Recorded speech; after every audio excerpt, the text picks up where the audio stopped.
Song structure. What do we do about it? There's all these different parts to it. How do we start our song? How do we continue our song? How do we get to a bridge? How do we get from a bridge to the end? There's all these different ways to put your song in a specific order. 1, so you're happy with it. 2, so you can keep a listener's attention. And 3, so that you can appropriately communicate the story you're trying to, right? So in this series, Songwriting for Beginners, we are now going to talk about how to put things in order, what order to put them in, and what things we need to avoid. So we're gonna pop the hood today, so to speak, on song structure, look at all the components. What is a verse? What is a chorus? What is a bridge?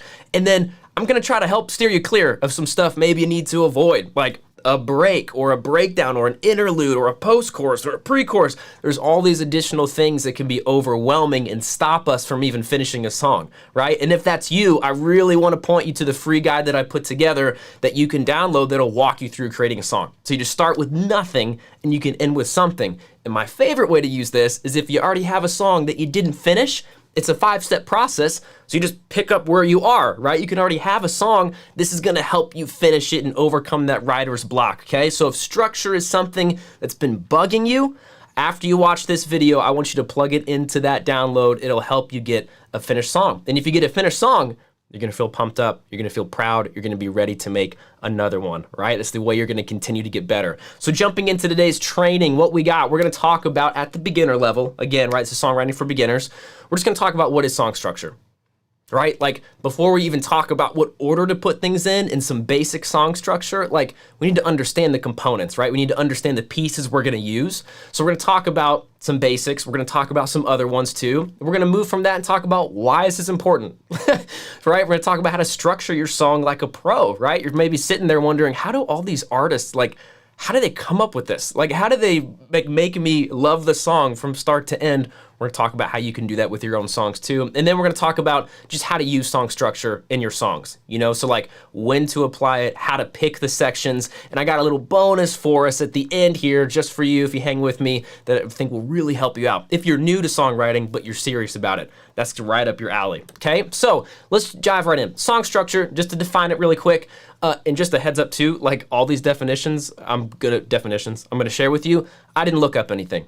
Okay, this is coming from some book knowledge and meets the street smarts, right? This is just my way of communicating what these things mean. So you don't get bogged down with some academic talk that can feel intimidating. And then you don't really want to fully rely on just street smarts because it can help you not really understand it. So I tried to find a middle ground in all of these definitions.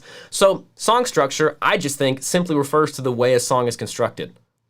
Super simple. It doesn't need to be intimidating. It's just the way something is put together, similar to the construction of a house or a building.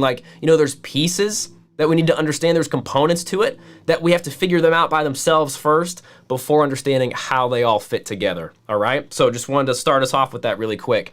So I want to introduce you to the key players, and these are the key players because absolutely, without a doubt, there are parts of a song that carry far more weight than others. There are parts of a song that you need to put energy into, that you need to focus on more than others, okay? All parts of a song are not created equal, okay? Just hang with me. I'll tell you what I'm talking about. So verses, choruses, bridges. I'm pretty sure that we've heard of these, right? If you're interested in songwriting, if you're wanting to make songs, you've probably heard these terms before: a verse, a chorus, and a bridge. We're gonna quickly define what these are so we can better understand how to use them. So a verse is setting the scene. I kind of like to think of it as where the details of a story are found, where the context and heart are set. So those things are found within a verse. A verse has the potential to be very specific, to be very zeroed in, to help it sound human, right? If you checked out the video on lyrics and how to make them sound human and relatable, verses are a key part of that, and they're a great place for you to really try to dial that in.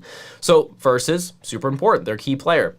Another key player is the chorus, right? I think it goes without saying, the chorus is absolutely the most important part of your song.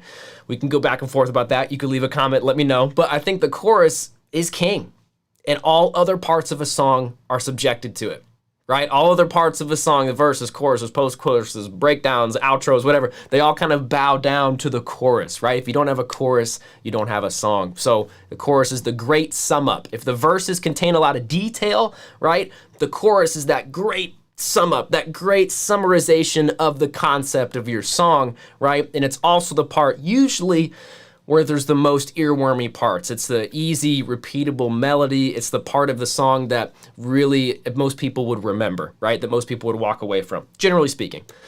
After that, a bridge. Another massive key player. A bridge, it's hard to find a song without a bridge. You know, and sometimes nowadays, we're gonna go into this in a little bit, like nowadays the bridge looks a little different, but a bridge is still very important. And it's just literally the bridge to another place, right? It's just a bridge, like you go through a bridge to get somewhere else, right? You just a bridge to another place in your song. And it's typically before the final chorus. There's no hard rules through any of this, just sharing some general observations, right? That might help you as a beginner. Like, okay, bridges usually come before the final chorus, you know? And what a bridge can do is resolve something in your song. If there's a question left unanswered, if there's a part of your concept that hasn't been fully fleshed out, can resolve something. A bridge can also further something, right? So you've been talking through your song, you got the story in your verses, you got the great sum up in your chorus. Is there a place that you could push it further in your bridge? And another one, my personal favorite use of a bridge is an angled approach. So that means you've got the concept of your song, right? The great summary, right, in your chorus, story details in the verses, and then the bridge offers a switched perspective, right? That's a really cool thing to use a bridge for. So those are the key players. And I want to drive home, these parts of a song are the dominant forces, right? This is the A team, all right? Like if we didn't go any further, you are already set to begin constructing, right? Like, so for lack of better words, your house would start to look like a house, right? House doesn't really look like a house when you're driving by the street and nothing's going on. There's just dirt everywhere, right? But when you start to see a foundation laid, you start to see the framing in place, you're like, oh, that's gonna be a house or it's gonna be a building. You can kind of tell. Those dominant players are responsible for the framing, the foundation. You're able to see that it looks like a house. You're able to hear that it sounds like a song, okay? So those are the key players. Let's meet the secondary players, all right? These guys are on the bench sometimes, but not always, right? They're on the bench sometimes, but not always. So we got intro and outro, pre-choruses, post-choruses, all right? Let's walk through these really quick. So an intro and outro is just the open and close of your song. Kind of, needless to say, but that's how you start your song, how you end your song. And they're really the vibe setter and the vibe resolver. Intros and outros are powerful, right? They're not as powerful as the first three players we talked about, but they're very powerful because they can set the tone for your song. And they can also end the song, right? It can be a way to resolve the song in a way that is like congruent with the concept. So outros, man, outros are kind of, people get lazy on the outros, right? But the outros are really powerful too. So intros and outros, super important. Pre-choruses, what is this? Well, this is kind of like, it's something that closes the gap between the verse and the chorus, okay? So it can sum up the details in the verse to set up the chorus, creating a sort of zoom effect. So what I mean is, you can have a lot of details in the verse, which is awesome, right? We talked about that. That's where most of the story is found. But it can almost be too zoomed in. It's almost like too close, right? And so if we just go from such a zoomed in perspective to a big, broad sum up, right, in our chorus, it can almost throw the listener, it can almost make the song kind of like there's missing something, like, wow, we were right here, and it's this and this, and then boom, we're like 50,000 feet up in the air, and we're like, wait, I feel like I missed something, right? Like we gotta close the gap between a pre-chorus can like do that a little bit. So if we're super specific in the verses, right, then we can get a little more broad in the pre-chorus to kind of sum that up and prepare us for the chorus, which is the even greater sum up. So it's this zoom effect, all right? That's what a pre-chorus can do. Super helpful, super awesome tool to use. And then a post-chorus. So this had lots of definitions. And I just know that because I've heard a lot of people talk about a post-chorus and what you should do with it, when you shouldn't do it with it. And so here's how I'm gonna define it for you. At the beginner level, I just think a post-chorus is something cool that is chorus-like, and it happens after the chorus to continue the energy, right? I just think that, a post-chorus, if you have, a chorus going on, and then a post-chorus, it's almost like the instrumentation or the music of the chorus is still happening, but it's like a different hook, a different melody, a different instrument, a different lead is happening on top of that, right? So it has the energy of a chorus. It's almost like it was your second option for a chorus. If you're writing your song, you're like, that could be a cool chorus, or that could be a cool chorus, right? You chose your chorus, the music continues, and it's a different melody, a different top line on top of there, okay? So post-choruses are really cool. Again, can help further your story, can help further the music and drive home your concept. So, in these parts of a song, support the dominant forces, all right? I want to get that clear. So again, they're secondary players. If we didn't go any further, right? You've already got all the pieces to build your dream song. You really do, right? You could build your dream home today, right? Like you already have everything you need to create an awesome song that sounds like stuff you hear on the radio, that sounds like your favorite artist, that if you pressed play in front of somebody, they'd be like, oh yeah, that's a song. You wrote a song, awesome. It's plenty good. We'll keep going a little bit, don't worry, all right? Okay, so moving on, the third tier players. These guys are on the bench most often in, contemporary songwriting. I'll just say it like that.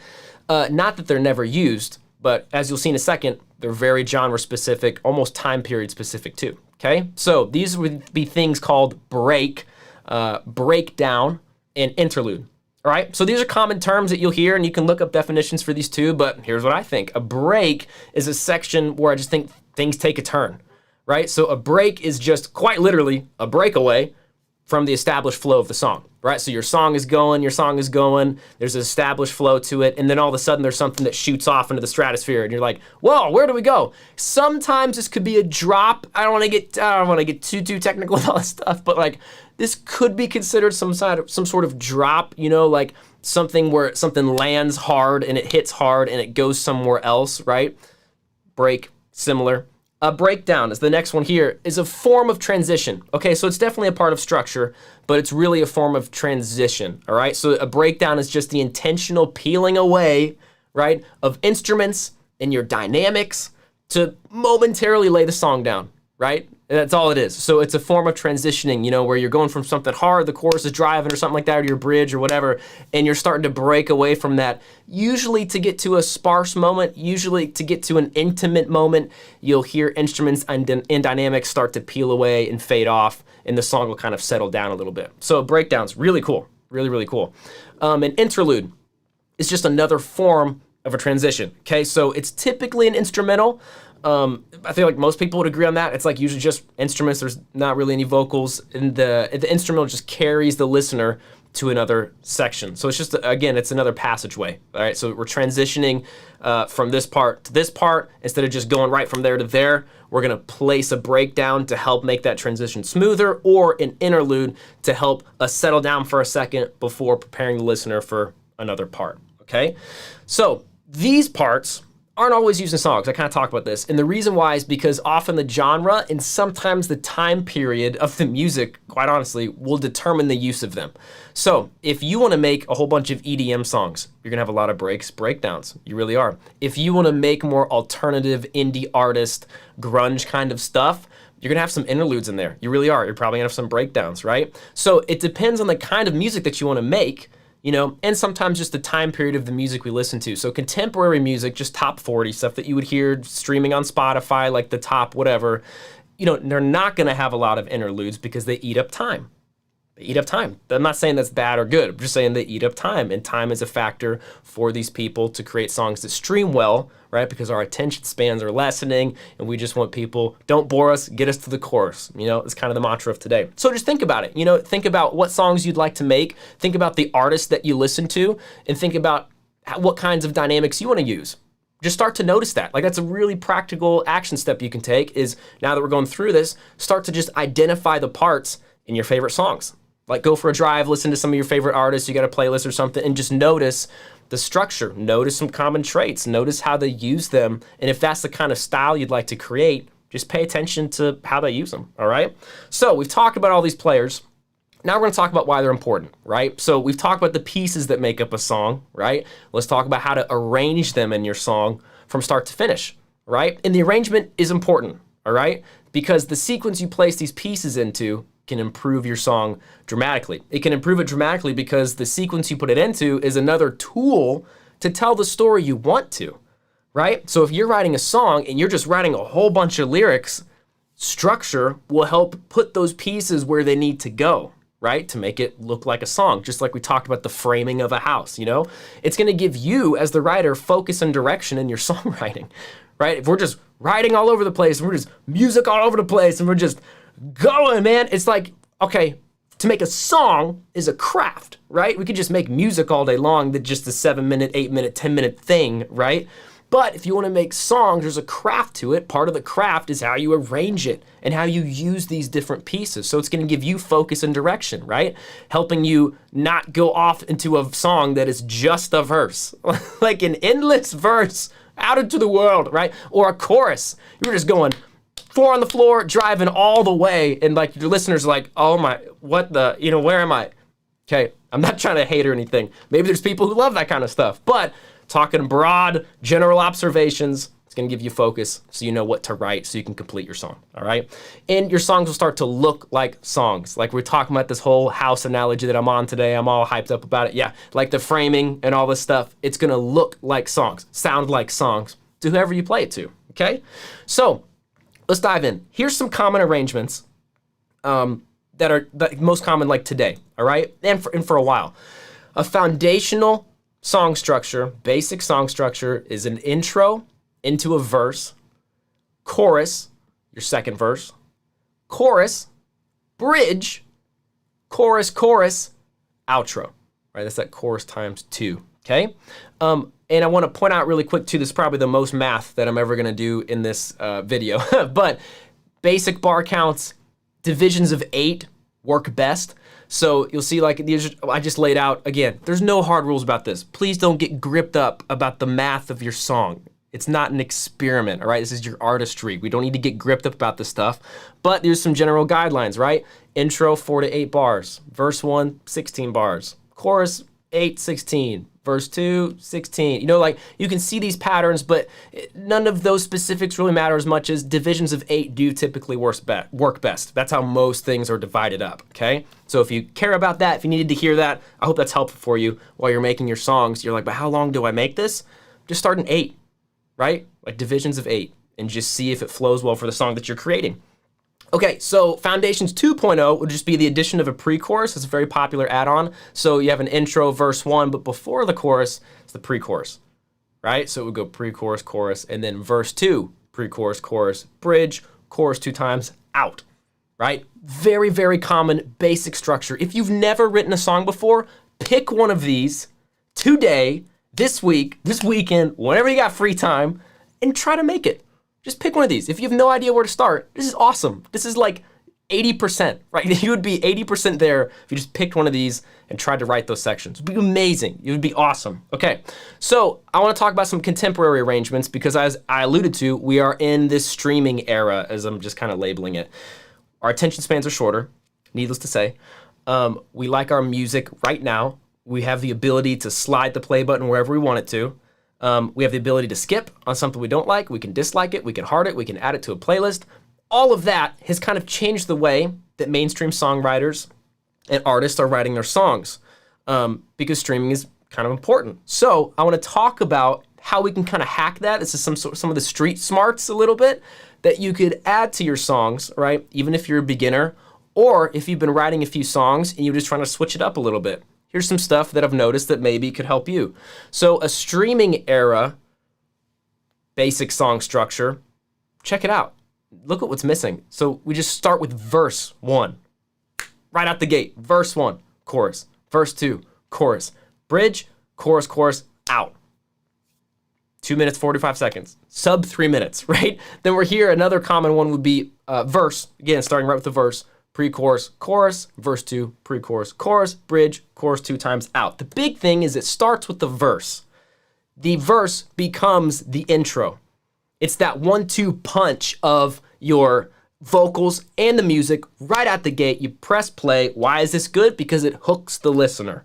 100%. It hooks the listener, right? They're not waiting through an intro to get to your song. You're starting right away because the lyrics are right there. Which means, as we talked about at the beginning of the verse, the story starts right away. The story starts right away. So we're right with the story, we're right with what's happening, setting the scene, setting the context.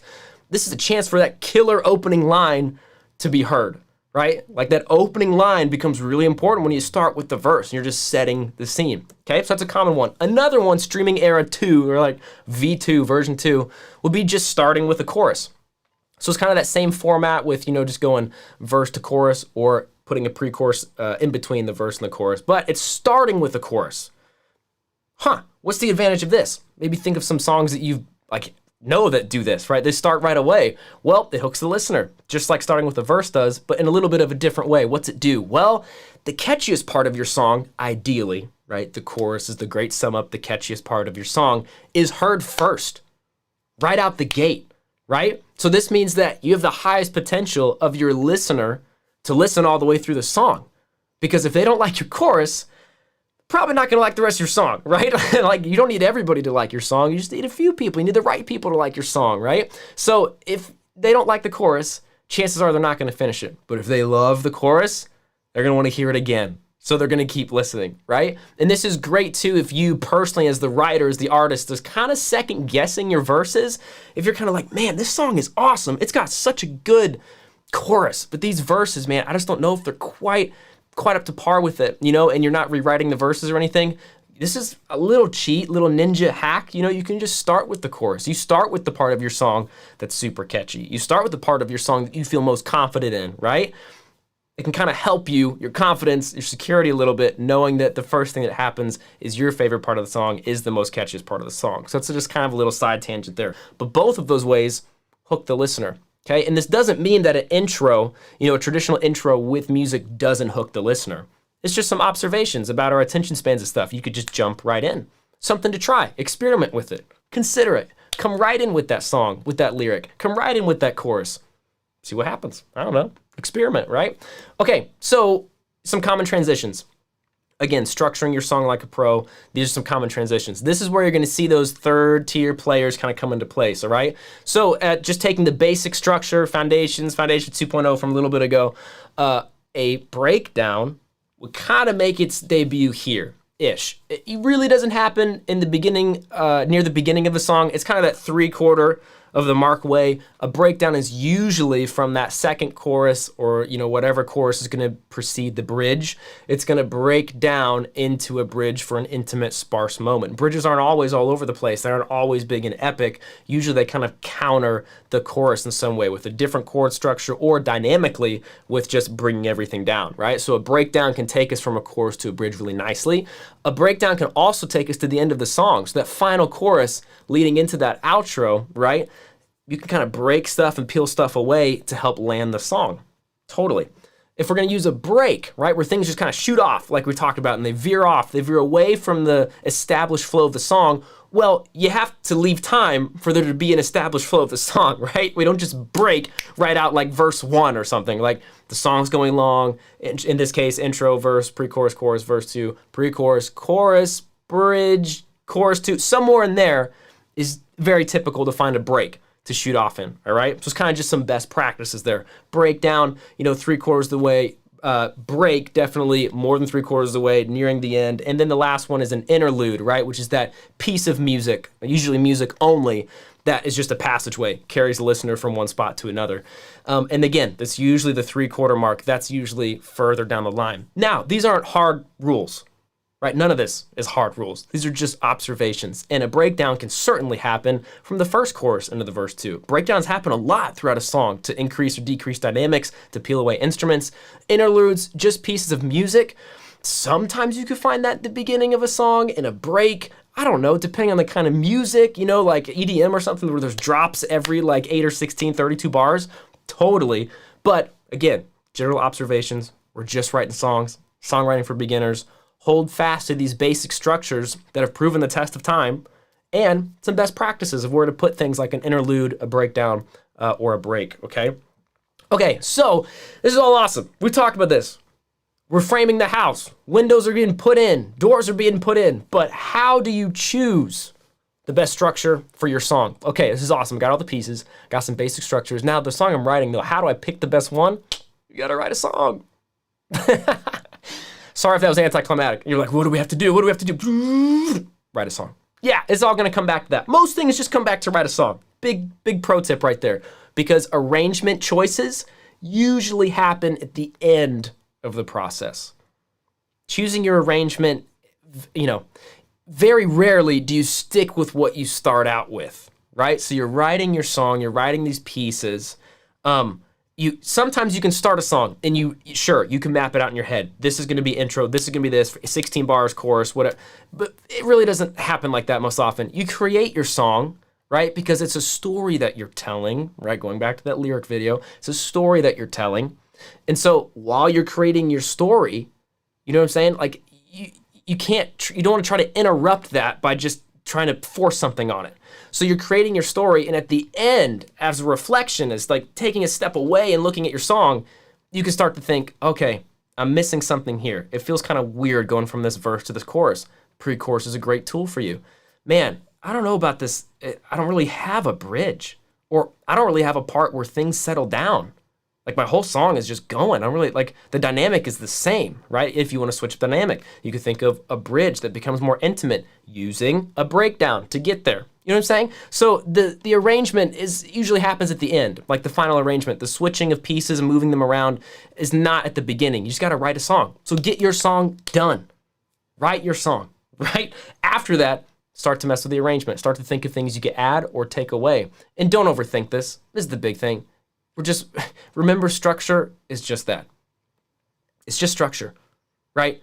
It's just the framing. It's just the windows getting in there. But after the home is created, right? Like, what do you put in the home, right? That's what makes a house a home. What makes a song a song? There's not really a switch of that. What makes a song look like a song, right, is what you put in there. So if you have a great structure and it's perfect, and you got all your pieces laid out, you know, your verse, your pre-chorus, your chorus, your bridge, but inside those pieces, it's just really crappy content or lack thereof. There's like not even anything compelling. There's no emotion. There's no humanity. There's no your story. You're just doing something for the sake of structure.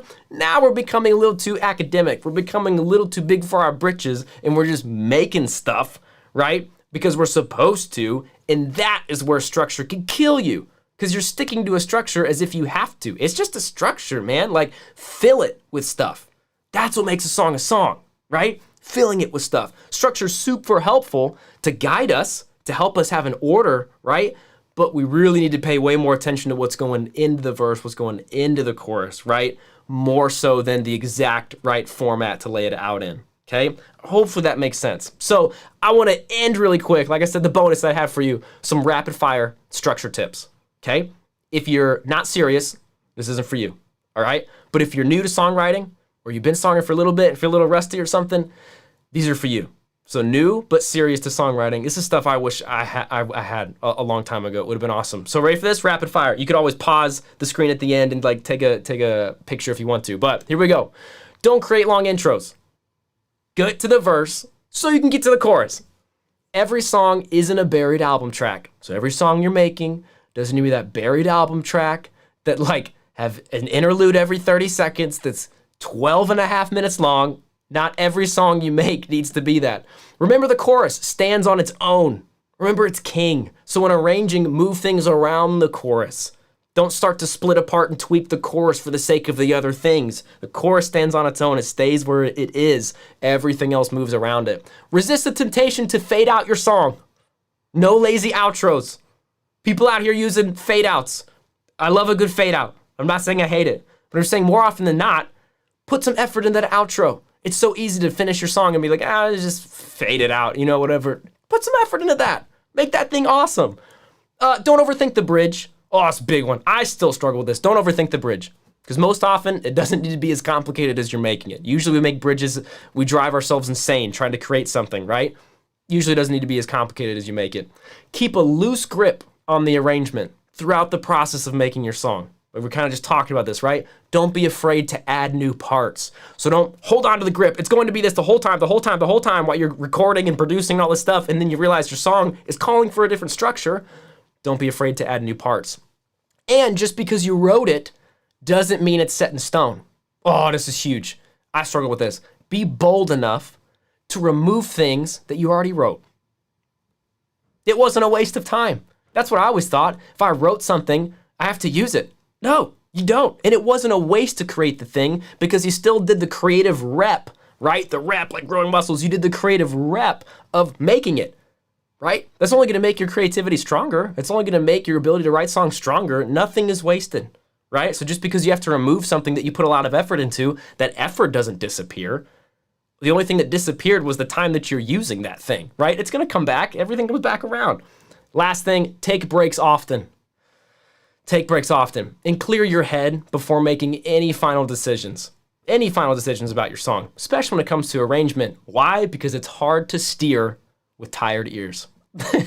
Thank you guys. If you need help, if you have some tired ears, if you're having some struggle steering with your song, check out the free guide that I made for you. It's a perfect complement to this video. Pick a song structure that we just talked about, plug it into these 5 steps, and have a fully finished song at the end that you are proud of, that you can share with the people you care about. We'll see you in the next one.